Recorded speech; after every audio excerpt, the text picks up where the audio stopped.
Welcome back. You're watching WION World is One. This is World DNA, the show that gets you ahead of the rest. I'm Shivan Jonna. And I'm Jyotsna Kumar. On the show today, Israeli Prime Minister Benjamin Netanyahu is set to meet U.S. President Donald Trump on Monday.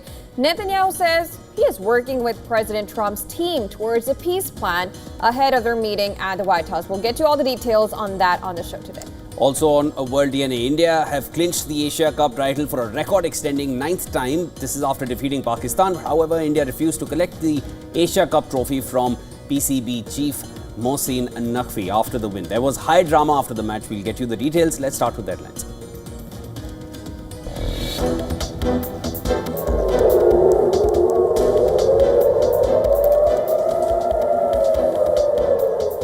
Siren sounded in Tel Aviv after a missile was launched from Yemen.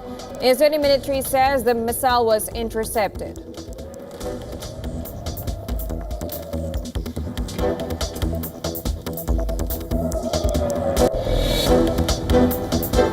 I think there are many possibilities for peace, which I'm discussing with President Trump and his team, and we plan to seize them. Ensuring that their data is proper. The Israeli Prime Minister says he is working with the US President and his team towards a peace plan ahead of their meeting at the White House.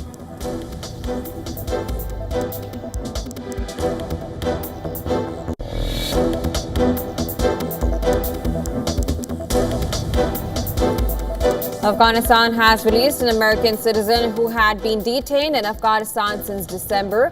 Amin Amidi is the 5th U.S. citizen to be freed by Taliban government since coming back to power.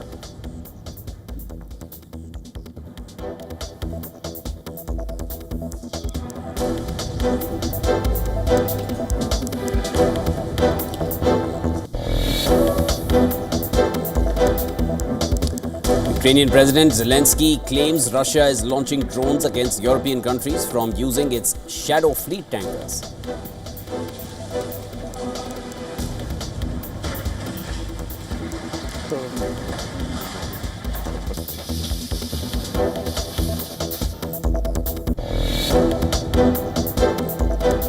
Moldova's ruling pro-European party looked set to secure majority in parliamentary elections, an election overshadowed by accusations of Russian interference in the ex-Soviet country.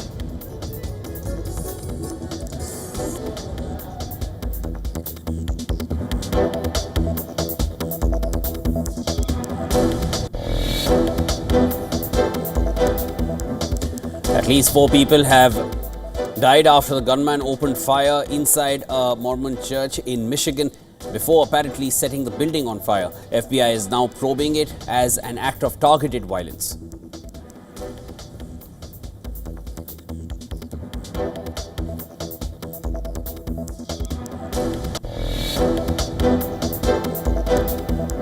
New York Mayor Eric Adams announces he is abandoning his re-election bid. This leaves the field open for a battle between Democratic nominee Zoran Mamdani and Andrew Cuomo, who is running as an independent after being beaten in the Democratic primary.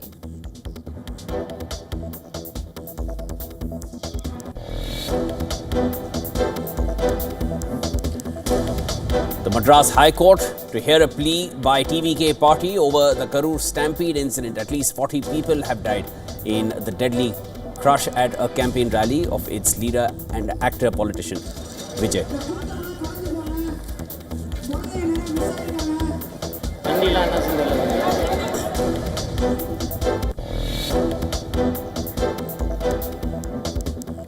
India clinched the Asia Cup title for a record-extending 9th time after defeating Pakistan. However, India refuses to collect the Asia Cup trophy from PCB chief Mohsin Naqvi after the win.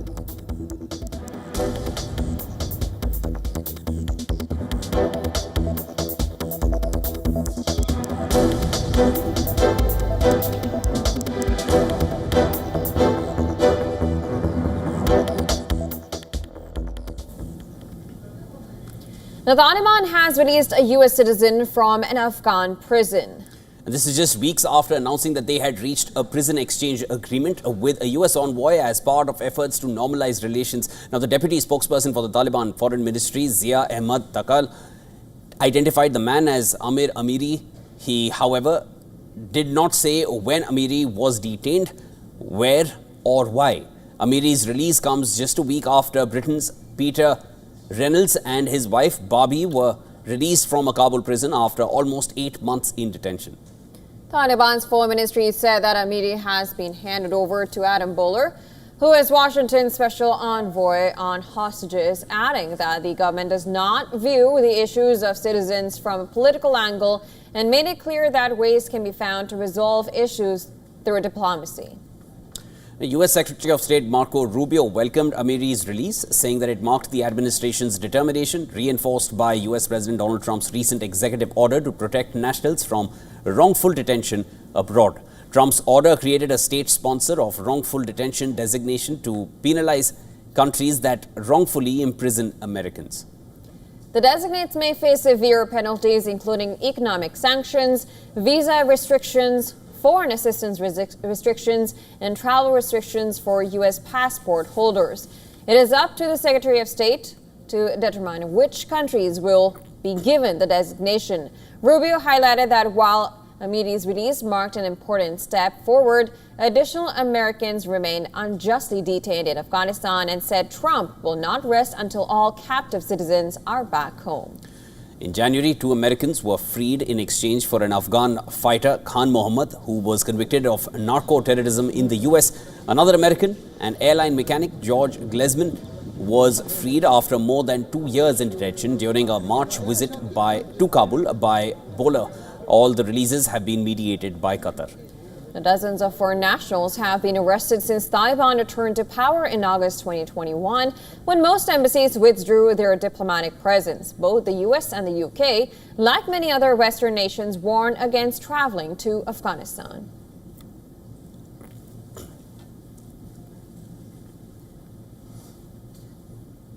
Pakistan's Washington outreach has gathered pace in recent times. Top-level diplomatic engagements between Pakistan's civilian military leadership and U.S. President, they're primarily based on one crucial theme: rare earth minerals. On 25th September, Pakistan Army Chief and PM Shehbaz Sharif held a meeting with U.S. President Donald Trump in the White House. The photos have been released 3 days after the meet. In one of the pictures released by the White House, Pakistani duo can be seen with a special wooden box. Pardon me there. The one which had rare earth minerals from Pakistan. Pakistan has for long talked about its vast untapped mineral and oil resources. These so-called mineral resources are largely concentrated in Pakistan's Balochistan and Khyber Pakhtunkhwa regions, where insurgency and separatism has kept the investors from betting their money. Well, but now with U.S. eyeing a comeback in the region, there is renewed excitement in Islamabad.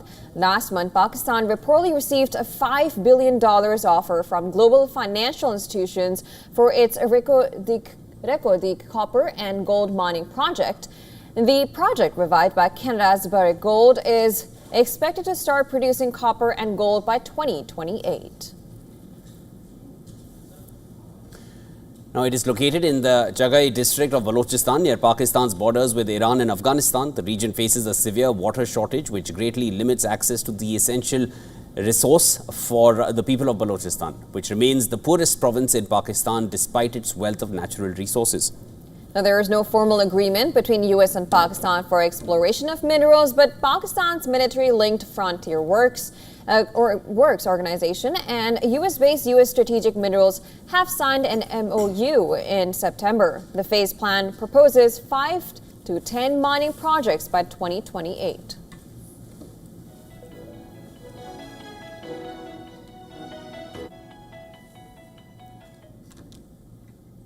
Now, the United States is considering Ukraine's request to obtain long-range Tomahawk missiles for its effort to push back against Russia.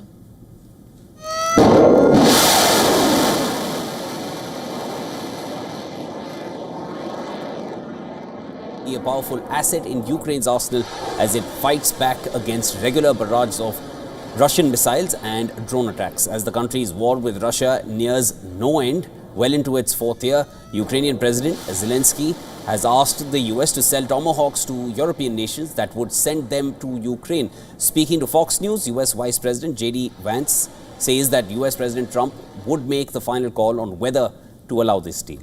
A Tomahawk missile is a U.S.-made long-range cruise missile used for deep land attack warfare and can be launched from a ship or submarine and deliver its warhead precisely to a target at a long range. A Tomahawk is designed to fly at subsonic speeds while maintaining a low altitude, making it difficult to detect on radar. It uses tailored guidance systems to maneuver at such low elevations. The 6-meter-long missile has an accuracy of about 5 meters and a range of up to 2,500 kilometers. It can travel as fast as 885 kilometers per hour. Vance also said Russia's invasion of Ukraine has stalled with little in way of territorial gains. Recently, Trump has denied Ukraine's request for use of long-range missiles in the past. International concerns have mounted recently that the Russia-Ukraine fighting could spread beyond Ukraine's borders as European countries rebuked Russia for what they said were provocations. The incidents have included Russian drones landing on Polish soil, Russian fighter aircraft entering Estonian airspace.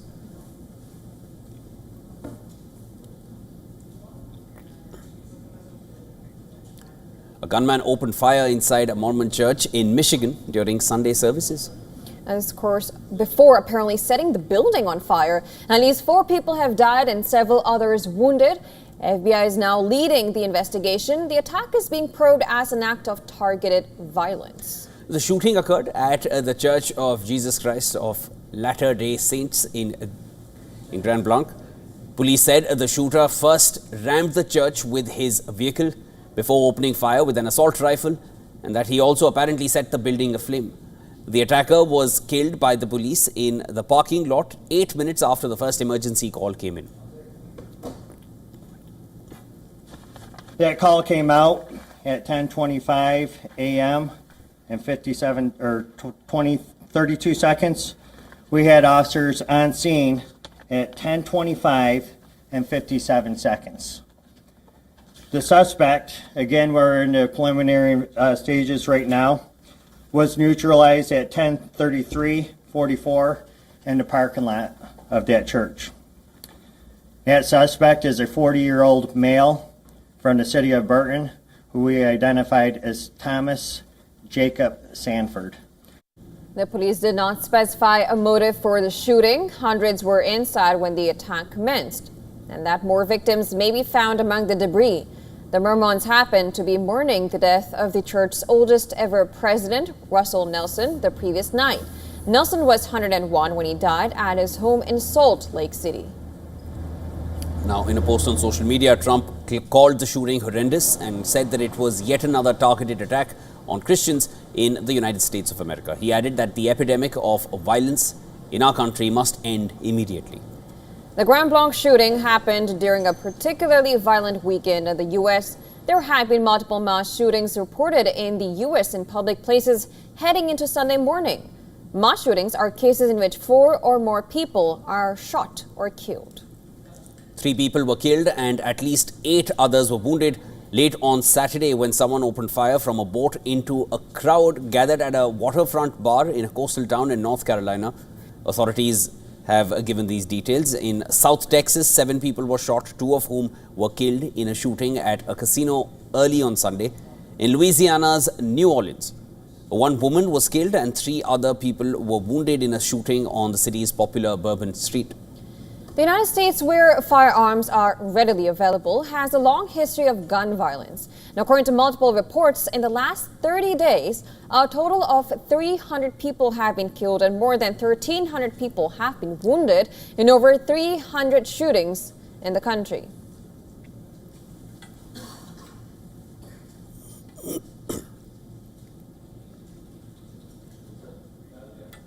Now, top U.S. military generals are set to gather in Virginia, and now Commander-in-Chief President Donald Trump has also decided to join in.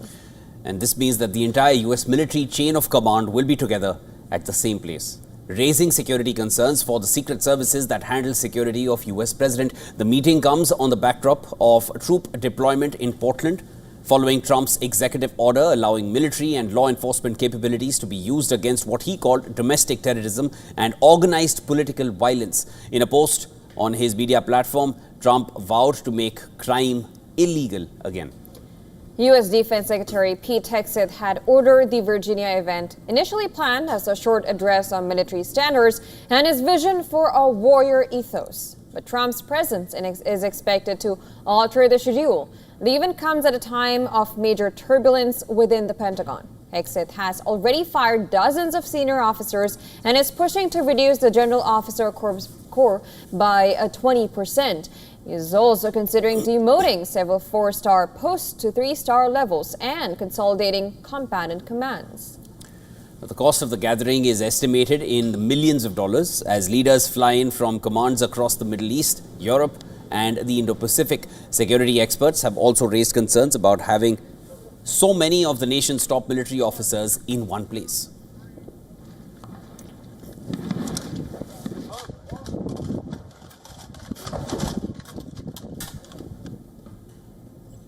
And US President has expressed optimism over a peace deal in Gaza, and this is while speaking to Reuters.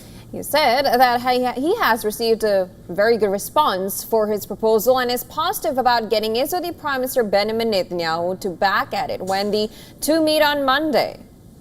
Now, he said that U.S. Special Envoy Steve Witkoff and Jared Kushner, his son-in-law, and a former West Asia envoy were having talks with Netanyahu in New York ahead of the meeting at the White House. Bibi wants to make a deal too, said the U.S. president using Netanyahu's nickname, and added that everyone wants to make a deal. Now, the Israeli Prime Minister said that nothing has been finalized as of yet, but confirmed that they were working with Trump's team and expressed hope for a breakthrough. I think there are many possibilities for peace, which I'm discussing with President Trump and his team, and we plan to seize them. I think you'll see that not only are the Abraham Accords not endangered, they'll be expanded.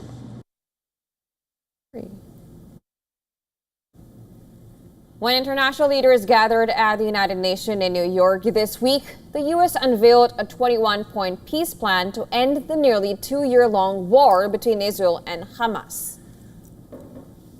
The plans call for the return of all hostages, living and dead, no further Israeli attacks on Qatar, and a new dialogue between Israel and the Palestinians for peaceful coexistence.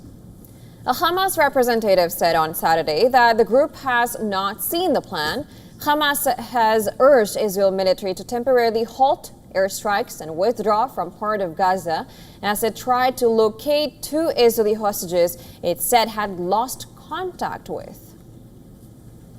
In a previous announcement, the armed group said the loss of contact was due to Israeli military operations in 2 southern Gaza City neighborhoods over the previous 48 hours, where Israeli forces stepped up air and ground assaults. Israeli Army and Mobile Artillery Unit were in action on Sunday, firing towards Gaza from the border area. Israeli tanks moved deeper into Gaza City's residential districts on Sunday, as local health authorities said they have been unable to respond to dozens of desperate calls, expressing concern about the fate of residents in the targeted areas.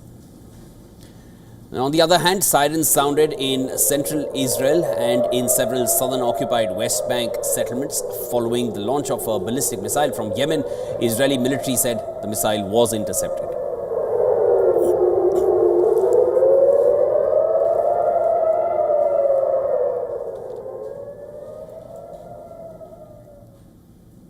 The UK Prime Minister Keir Starmer addressed the opening of the Labour Party's annual conference. He sought to reassure party members of his capability to lead against the growing challenge posed by the hard-right Reform UK party led by Nigel Farage. Prime Minister Starmer's opening remarks focused on a new, tougher Hillsborough law which aims to prevent scandal cover-ups by forcing public officials to tell the truth to inquests and inquiries. To confronting the climate crisis. So I am delighted to say that this year we do not have to make any more vows. We have a law, the Hillsborough Law. It's an incredibly important moment for the 97, for Liverpool, but most of all for the whole country. And conference, we must recognise that it was an unacceptably long and hard fight for the campaigners, for the families and victims of Hillsborough, to get us to this point. Now, the 1989 Hillsborough disaster was a tragic event that occurred during an FA Cup semi-final match between Liverpool FC and Nottingham Forest. A fatal crowd crush had resulted in 97 deaths and hundreds of injuries, making it the deadliest incident in British sporting history. Now, Australian Prime Minister Anthony Albanese delivered a speech at the conference where he expressed his commitment to defending democracy alongside UK Prime Minister Keir Starmer. He spoke about the rise of what he described as the low politics of fear and resentment in the UK and other countries, emphasizing the need for unity and collective action. Make no mistake, when we chose democracy, we chose the hard road, because building to last takes time. Delivering change is more difficult than just demanding it. Working within the system is tougher than railing against it. And creating solutions requires more of us than just shouting slogans. In a democracy, being a party of government means grappling with uncertainty and complexity. Meanwhile, Andy Burnham, the mayor of Greater Manchester, has spoken out about what he described as a climate of fear within the Labour Party and called for change. He defended his decision to launch a debate about Labour's future, which many interpret as a challenge to Starmer's leadership. Burnham has faced criticism from Downing Street and cabinet ministers after revealing that some MPs encouraged him to run for party leadership and after questioning the government's economic policies. Outside the Labour Party conference, several protesters supporting Palestine action were arrested. Roughly 100 demonstrators held signs stating, I'm quoting here, I oppose genocide, I support Palestine action. Palestine Action was banned as a terror group in July after claiming responsibility for damage to planes at RAF Bryce Norton. The demonstration was organized by Defend Our Juries, which accused the Labour Party of failing to prevent a genocide in Gaza.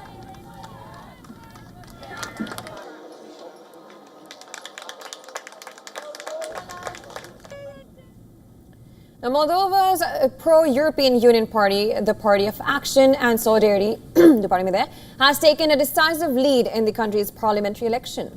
With 90% of votes counted, the Party of Action and Solidarity has secured 47% of the votes, while the pro-Russian Patriotic Bloc trails behind with 27%. The election outcome is crucial as it determines Moldova's future direction, either towards deeper integration with the European Union or closer ties with Russia. Election day was marred by a series of disruptions, including bomb threats at several overseas polling stations, cyber attacks targeting electoral and government infrastructure, and voters taking unauthorized photos of their ballots.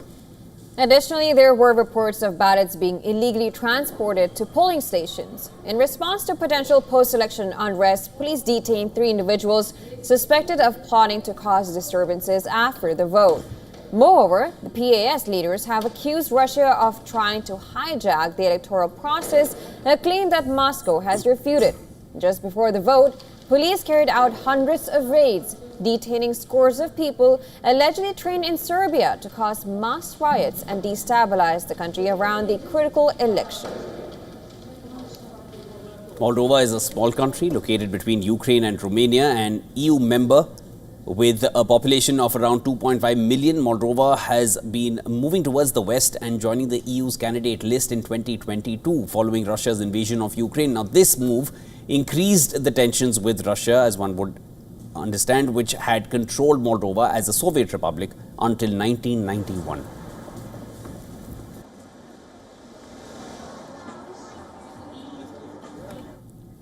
And it's now time for a very short break on World Day. Don't go anywhere. On the other side, Chinese President Xi Jinping is eyeing to make a significant push with efforts to press the United States to abandon Taiwan. We'll get you all the details on that on the other side.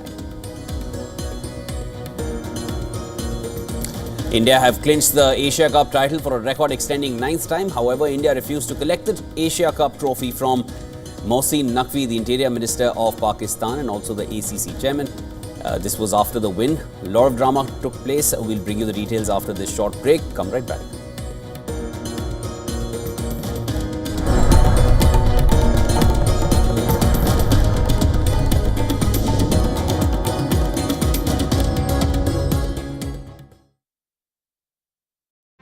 राष्ट्रीय स्वयंसेवक संघ। किसी के लिए ये विचार कट्टर है तो किसी के लिए यही भारत की आत्मा है, किसी के लिए ये विद्रोह है तो किसी के लिए राष्ट्र निर्माण के सिद्धांत। तो उन्होंने कहा कि ये अपना हिंदू समाज, ये सिर्फ संगठन नहीं, अब इसको संगठित करना चाहिए। 100 बरस की तपस्या है। हमारा संगठन तो एक अभेद्य किला है, इसके दीवारों पर चंचू प्रहार करने वालों की चोचें वही टूट कर गिर जाएगी। एक चिंगारी से वट वृक्ष। देखिए सदी का संग्राम आरएसएस की शताब्दी पर धारणाओं को चुनौती देने जल्द आ रहा है। केसरिया at 100. From the bustling trading floors of Wall Street to the vibrant exchanges of Asian stock markets, WION breaks it down for you to make sense of what's happening. As we reveal the key factors behind events, strategic battles, and the game-changing business decisions that shape the world. We bring you all of this and more on World Business Watch. WION, India's global voice, the channel that brings you the biggest stories from across the world through India's lens. Now available in more than 190 countries worldwide. Because we believe that the world is one. Watch us in Africa, Europe, USA and Canada, South America, Asia Pacific, Middle East and North African regions. Also available on these digital platforms across the world. WION, World is One.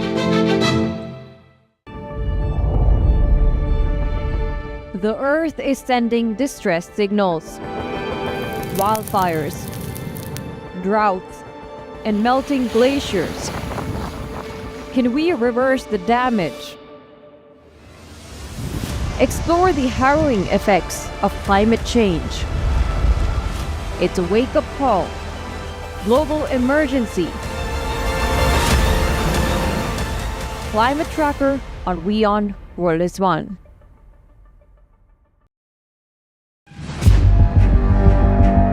Where darkness hides behind every corner. Where the truth is stranger than fiction. A show that dives deep into the stories which shock and mystify. Unsolved murders. Psychopaths who defy explanation. International war crimes. And millions swindled in financial fraud. The victims, the accused, and the sinister plot. Prime Crime is your front row seat to darkness.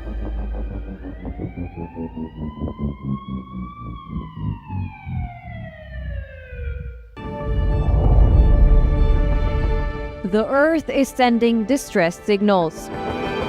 Wildfires, droughts, and melting glaciers. Can we reverse the damage? Explore the harrowing effects of climate change. It's a wake-up call. Global emergency. Climate Tracker on WION World is One.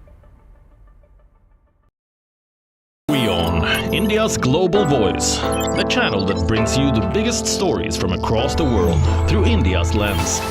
Now available in more than 190 countries worldwide. Because we believe that the world is one. Watch us in Africa, Europe, USA and Canada, South America, Asia Pacific, Middle East and North African regions. Also available on these digital platforms across the world. WION, World is One.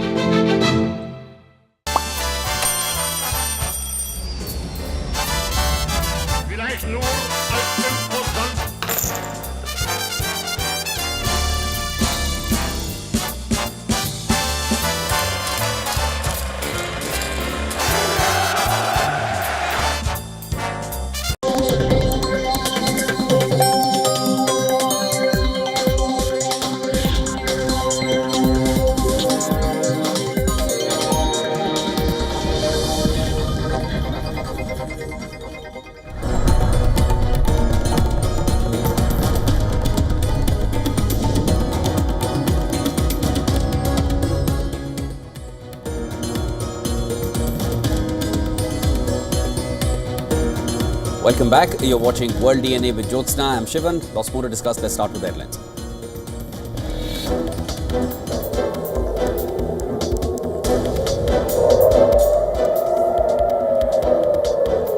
Siren sounded in Tel Aviv after a missile was launched from Yemen. Israeli military said the missile was intercepted.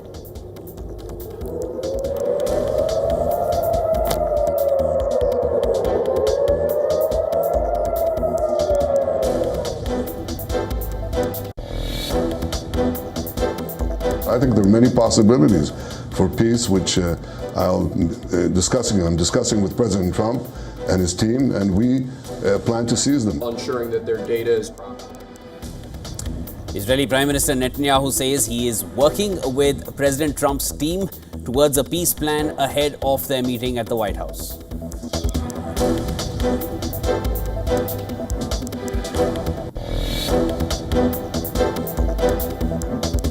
Afghanistan has released an American citizen who had been detained in Afghanistan since December.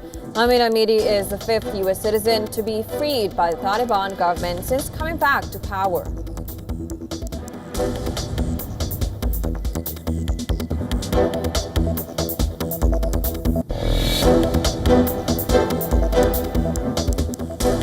Ukrainian President Volodymyr Zelensky claims Russia is launching drones against European countries from using its Shadow Fleet tankers.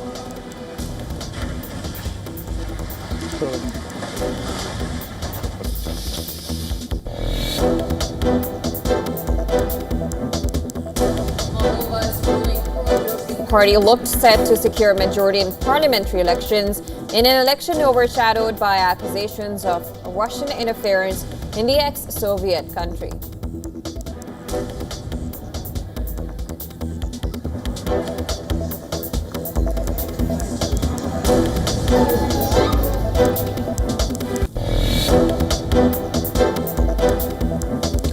At least 4 people have died after a gunman opened fire inside a Mormon church in Michigan before apparently setting the building on fire. The FBI is now probing it as an act of targeted violence.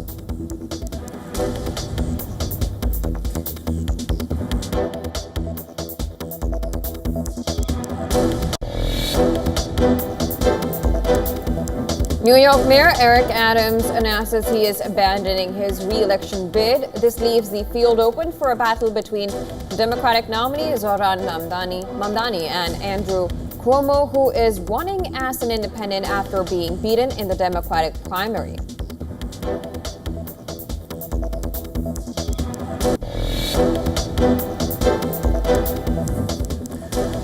The Madras High Court to hear a plea by TVK party over the Karur stampede incident. At least 40 people have died in the deadly crush at a campaign rally of its leader, actor, politician Vijay.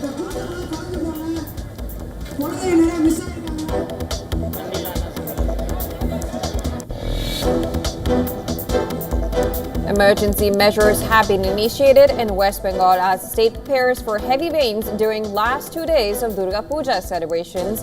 Indian Weather Agency had predicted heavy rainfall from Wednesday.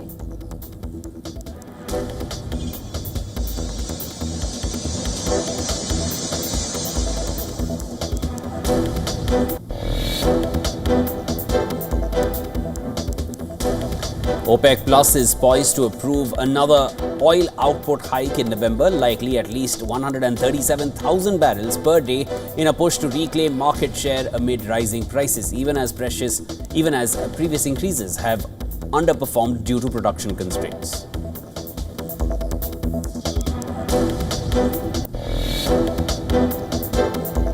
Asian Cricket Council Chief and Pakistan Cricket Board Chairman Mohsin Naqvi runs away with Asia Cup trophy and medals after Indian players refused to collect it from him after the win.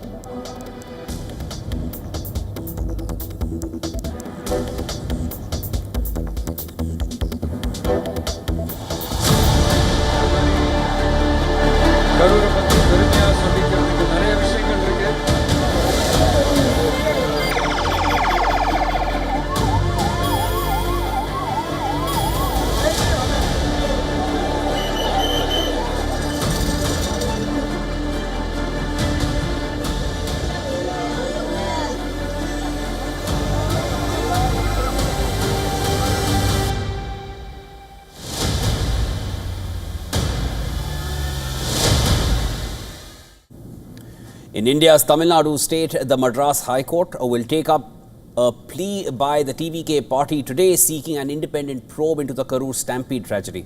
At least 40 people died after a stampede broke out during actor-turned-politician and TVK chief Vijay's campaign rally in Karur district on Saturday.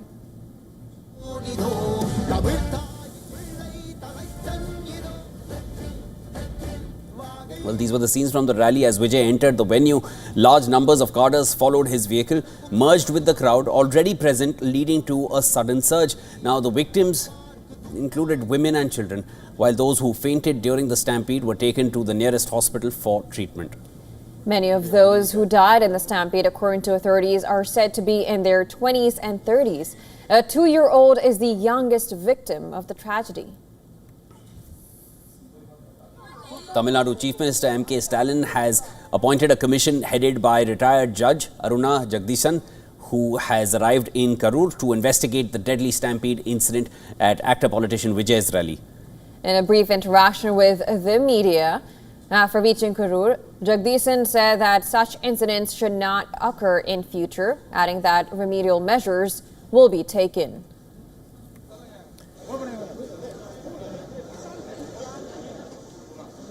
The Madras High Court has allowed an urgent mention made by the TVK party seeking an independent probe into the Karur stampede, alleging a conspiracy. The party has also asked to preserve the CCTV footage from the incident.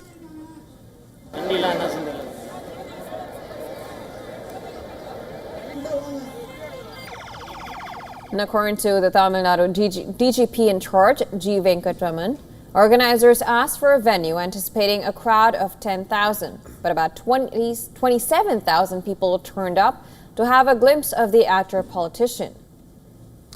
Prime Minister Modi's office has declared an ex gratia of rupees 2 lakhs to the families of the victims. The Tamil Nadu government announced rupees 10 lakhs each for the families of the victims. Vijay, on the other hand, has announced an ex gratia of rupees 20 lakhs to the families of each of the victims and rupees 2 lakhs to those who were injured.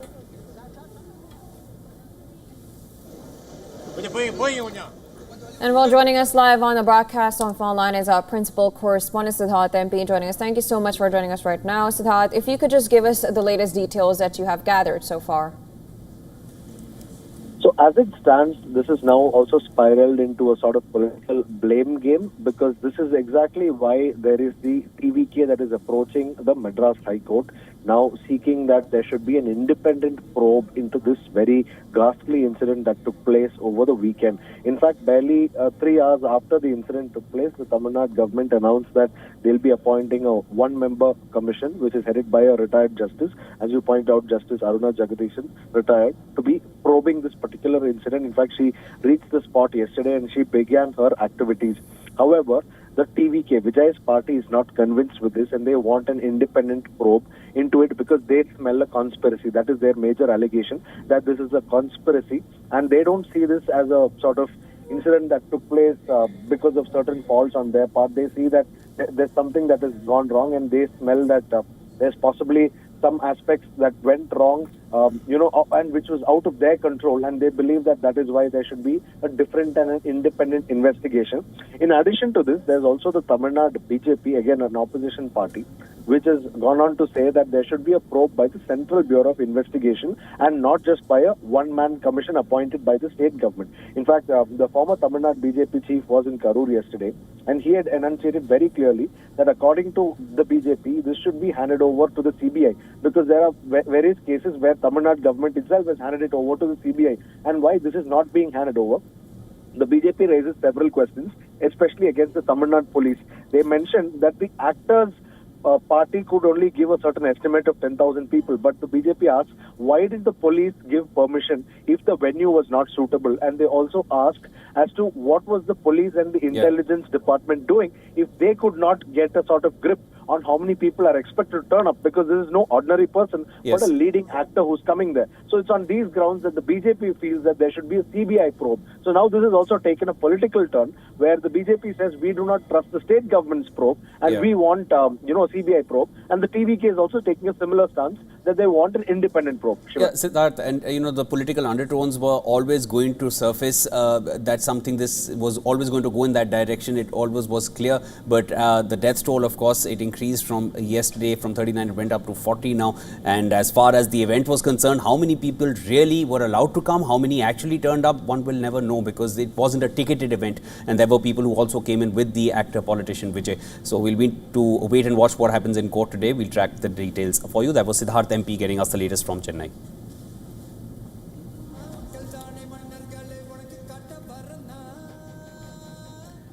Now, as Nepal continues to travel down the path of normalcy, 7,700 prisoners who escaped during the Gen Z protests are back in prison. While some prisoners had returned voluntarily, others were arrested by the security forces. Now, according to officials at the Prison Management Department, a total of 14,558 prisoners had escaped the detention centers across the country during the Gen Z protests on September 8th and 9th. Among the escaped prisoners, 10 had died during the protests. However, 6,813 prisoners are still absconding from different jails, and the government has launched a hunt to arrest those prisoners. Meanwhile, a high-level investigation committee examining the violence in Nepal has recommended travel restrictions for several former officials, and that includes former Prime Minister of Nepal, KP Sharma Oli. The restrictions include a ban on foreign travel and also on leaving the Kathmandu Valley without a prior approval from authorities. Nepal's interim government, led by Sushila Karki, has set up a 3-member panel to investigate the Gen Z protests that left 72 people dead and led to the fall of the KP Sharma Oli government.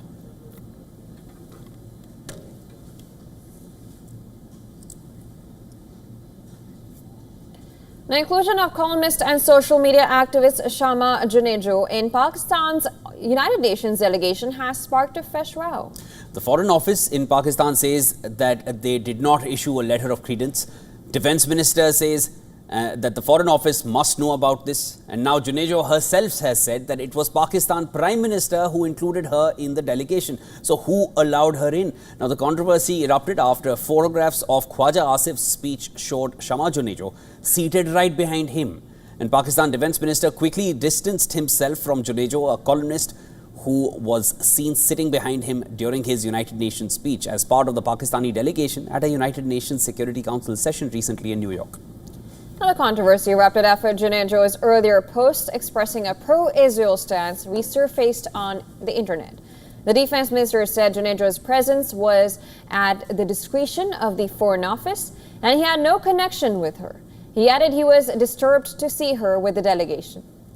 Pakistan's Foreign Office later issued a statement clarifying that Junejo was not listed in the official letter of credence for Pakistan's UNGA delegation and her seating did not have approval from the Foreign Minister. So the Foreign Ministry did not know, the Defense Ministry did not know, yet there was a person seated right behind Pakistan's Defense Minister in their delegation. Khwaja Asif says that he was taken aback after the Foreign Office disowned the presence of Junejo. He also added that such people should not be with the delegation whom no one owns later.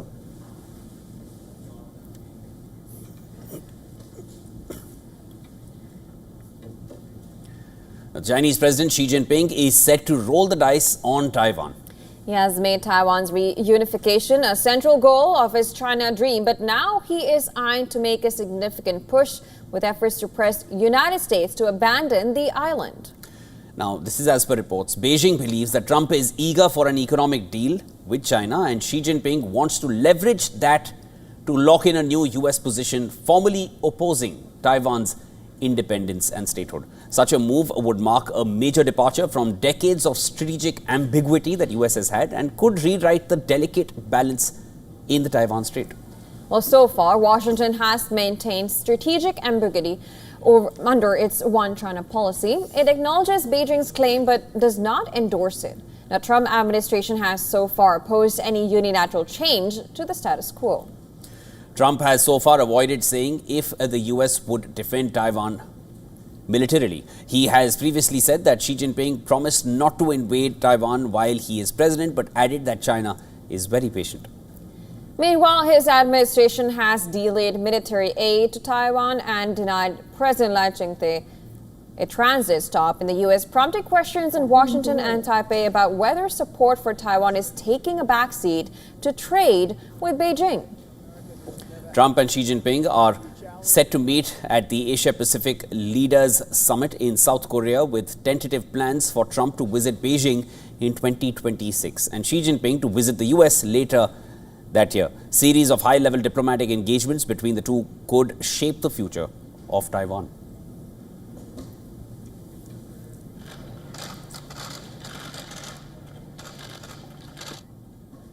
The world's tallest bridge opens to traffic in Guizhou in China. Well, the bridge slashes travel time across a deep canyon from 2 hours to just 2 minutes.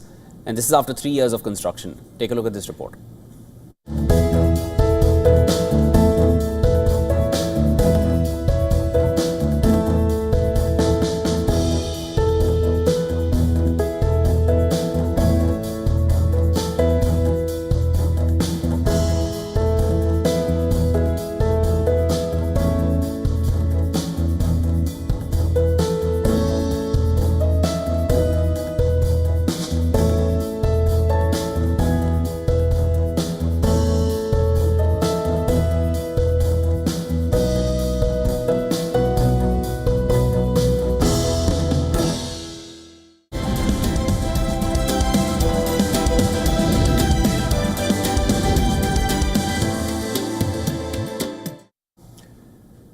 In the US, grocery prices are rising and consumers are feeling the hit to their pockets. But the rise has not been very sudden. Experts believe it started with COVID-19 related supply chain disruption and then Russia's invasion of Ukraine in 2022 that caused a rise in prices of commodities and energy. These disruptions, coupled with the impact of climate change and tariffs, and have sent the prices to record highs. Now, the latest consumer price index shows grocery prices jumped 0.6% in August, the sharpest rise in a year since February 2020. Grocery bills have soared 29%, with overall food prices up 30% and dining out costing 33% more. Transportation services are also up 36%, while the dollar's value has dropped nearly 25%. With wage growth lagging behind, affordability continues to deteriorate for many American households. A particularly big concern is the rise in beef prices, which saw a 13.9% jump over the past year. In August, the cost of ground beef reached a record high of $6.32 per pound. Experts say that the reason behind the increased beef prices comes down to a combination of tight supply and strong demand, with cattle ranchers struggling to rebuild herds after years of drought and low prices. These issues have been compounded by higher costs of raising cattle and a decline in domestic beef production. Now, coffee bills have also been soaring in the United States. Coffee prices have increased, particularly due to droughts in Brazil and a hefty 50% tariff on imports from Brazil, which provides about 30% of the U.S. coffee supply. It's not just coffee. Price of other daily essentials like vegetables and edible oil, they're also expected to go up. The end of a US-Mexico trade agreement has caused tomato prices to rise as well. Furthermore, the consumers of organic food need to be prepared for even higher prices this fall. A new policy set to take effect next month will force organic sugar prices to increase by as much as 30%. This is due to a series of tariffs on sugar imports, which will cause the cost of producing organic items like yogurt and cookies to spike. The organic food industry is particularly affected, as more than 90% of organic sugar used in the US is imported. Well, with domestic production unable to meet the demand, manufacturers may be forced to raise prices or even curb production altogether. While some businesses may try to absorb the costs, others, especially smaller producers, could be pushed out of the market. The Organic Trade Association has warned of quote-unquote dramatic impacts, and for some companies, the increase in sugar costs could put them out of business. Now, with inflation impacting everything from beef to organic sugar, it's clear that shoppers will have to continue to strategize to keep their grocery bills under control. Some experts recommend comparing prices and switching to store brands to maximize your dollars. But with affordability stretched to the limit, the economic pressures facing US families could be here for a while.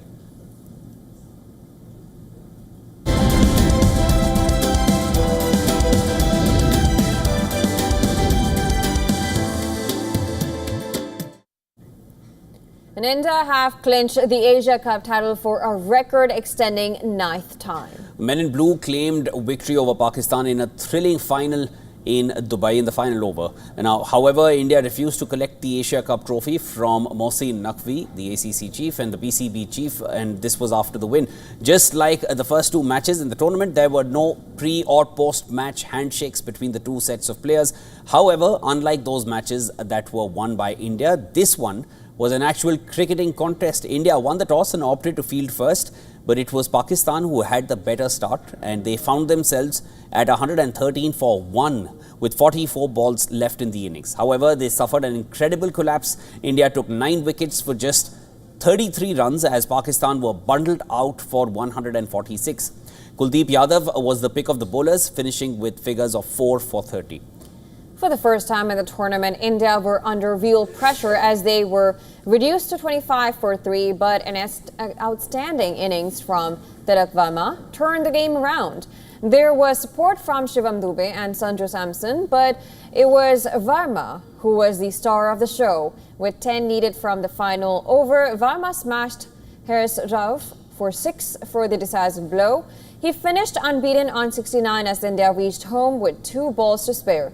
There was high drama after the match, as has been the case each time India and Pakistan have played in the tournament. Now, the post-match ceremony, that's where all this drama took place. It was delayed right from the beginning, and eventually it took place more than an hour after the game concluded. The individual awards were handed out and the Pakistan side received their runners-up medals, but India refused to take the trophy and their winners' medals from PCB chief Mohsin Naqvi, who's also the Interior Minister of Pakistan, and the president of the Asian Cricket Council, the ACC.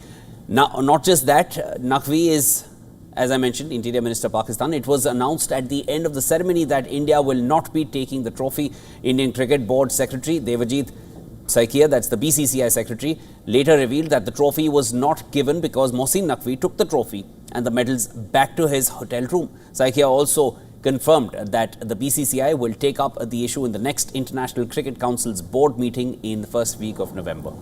Indian skipper Suryakumar Yadav took to social media platform X after the win and posted a picture of himself and Tilak Verma with a photoshopped trophy. It was captioned, I'm quoting here, "When the game is done, only the champions will be remembered, not the picture of a trophy." Prime Minister Modi also hailed India's victory over Pakistan. He wrote, and I quote here, it was a short message, "Operation Sindoor on the games field. Outcome is the same. India wins. Congrats to our cricketers."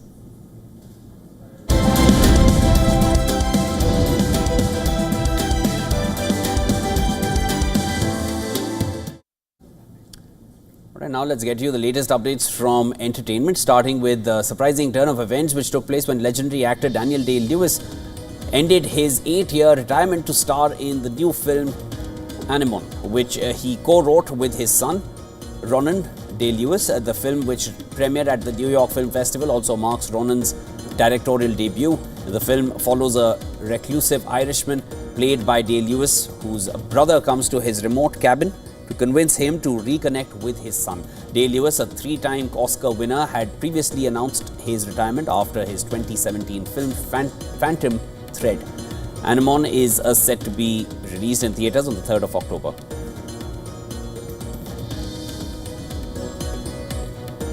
Singer and actress Selena Gomez has confirmed her marriage to record producer Benny Blanco. The news was the couple, who have been together for 2 years and got engaged in December 2024. Both were custom Ralph Lauren for the occasion. A guest at the private star-studded event reportedly included Taylor Swift, Steve Martin, and Martin Short.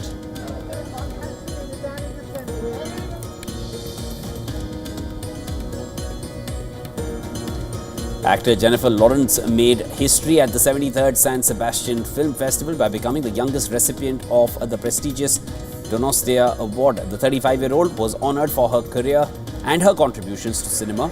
During her acceptance speech, Lawrence expressed her gratitude and even spoke about the power of storytelling to connect people. She also presented her new film, Die My Love, which she both stars in and produced. The film, directed by Lynn Ramsey, is an adaptation of the novel of the same name and explores the difficulties of motherhood.